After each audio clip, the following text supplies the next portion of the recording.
dans le rectangle. Là, il a raté pas mal. Superbe ballon aussi, Wagemakers. Là, un bon Gunsoto, c'était dans le but. Donc, des centres entrées qui devait faire de temps en temps un peu mieux. Et nous allons savoir tout de suite ce qu'en pense Manu Ferreira. Il est passé d'abord chez Benjamin avant de nous rejoindre sur le plateau. Oui, Michel, j'ai un défaut, je le reconnais volontiers, j'aime bien taquiner, mais j'ai rien trouvé. J'ai cherché toute la journée sur le standard. Pour l'instant, il n'y a rien moyen de dire. C'est l'euphorie. Ça va durer longtemps ou quoi ? L'euphorie, non, on a les pieds sur terre, mais c'est vrai qu'un 15 sur 15 fait du bien. Mais ce n'est pas l'euphorie, hein, encore beaucoup de matchs à venir. Alors vous êtes l'adjoint de Michel Prudhomme. On voyait les analyses de Benoît là. Sur les changements, par exemple, on se demande toujours est-ce que l'adjoint peut influencer l'entraîneur principal ?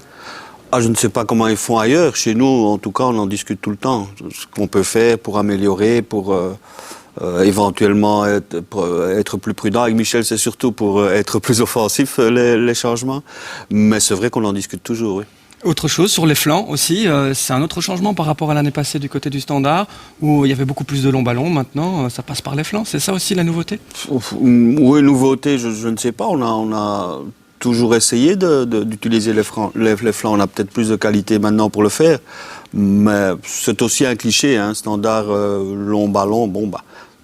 Je crois qu'on a d'autres arguments que les longs ballons. Alors il y a un petit mail qui va faire plaisir évidemment à tous les supporters du Standard. Je ne me souviens pas avoir vu jouer le Standard d'une telle manière. Enfin, du football digne de notre championnat. Le Standard a reconstruit son équipe de 83. Mail de Vincent. Je ne vais pas vous taquiner avec les écharpes, on l'a déjà fait. Mais voilà, sinon ça se passe bien comme adjoint dans un club qu'on présentait bouillant à votre arrivée. Tout est calme et depuis. Oui, les résultats aidants, hein, parce que depuis que le nouveau staff est là, on a quand même fait des super résultats. Et quand les résultats sont là, tout est beaucoup plus facile, hein, ça c'est clair. Allez, et on vous laissera descendre aussi dans l'arène tout à l'heure pour les autres questions de nos consultants. Oui, ça situe pendant aussi toutes ces années les frustrations accumulées par les supporters du Standard.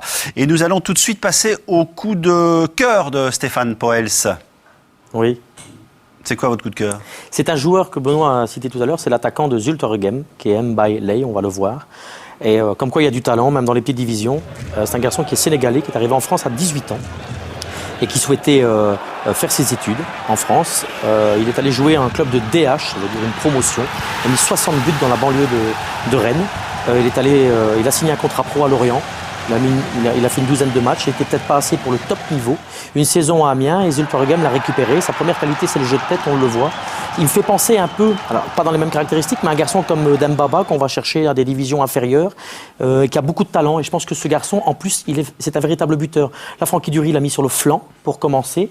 À la sortie de leur attaquant yougoslave, on l'a mis dans l'axe. Et c'est vraiment un joueur très intéressant. Alors je ne pense pas qu'il a forcément tout de suite le niveau pour un club comme Anderlecht ou le club rougeois, mais c'est un garçon qui marquera notre championnat, qui mettra des buts. Il a beaucoup de qualité, il a surtout de la vitesse et il les met au fond. Et c'est rare les buteurs. Il n'est pas encore dans notre top but, mais il y sera peut-être un jour. Hein. Top but, on est parti, Benoît ? Nous sommes partis et nous allons commencer justement par un but qui arrive des flancs. Et j'ai noté que Manu disait qu'il était plus fort sur les flancs maintenant.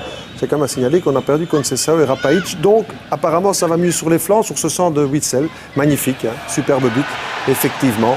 C'est vrai que les flancs, ça marche bien. Marcos, c'est une révélation. Witsel aussi. Du côté gauche, on le sait aussi. Et puis alors les flancs, encore une fois, ce jeune Moya qui va faire la différence seul. On le disait sur le travail collectif, on peut y aller seul, surtout quand on va au bout et que l'on marque un superbe but. Donc vous voyez que les flancs, effectivement, ça peut faire mal, même surtout quand ça vient de très très bas, c'est-à-dire la troisième ligne. Et là, superbe pour notre ami Moya. Alors celui-ci, on n'en parle pas.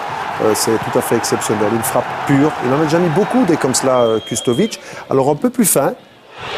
Magnifique, hein, dans la toile d'araignée. Sirens, pourtant, qui réalise un début de saison tout à fait exceptionnel, toujours dans notre top arrêt, mais celui-là, il est complètement imparable.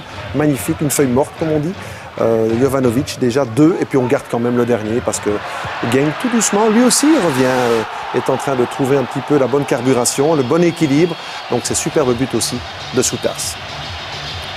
Avec l'entrée donc de Kustovic dans notre classement établi depuis le début de la saison, et Soutars reste numéro 1. Si on ne montre que ce clip aux télévisions étrangères, on a l'impression que notre championnat est formidable. Et encore, on n'a pas tout mis, parce qu'il y a d'autres belles choses. Et il en reste. Restez surtout avec nous pour en voir. Pour voir notamment les plus beaux arrêts. On va les voir avec vous, Benoît. Oui, le top arrêt, mais il n'a pas changé par rapport à la semaine passée. Il y a d'abord celui-ci de Lemens, chanceux, mais ça fait partie aussi des bons gardiens. Même si Lemens a mis un petit peu de temps pour pour retrouver ici le championnat belge.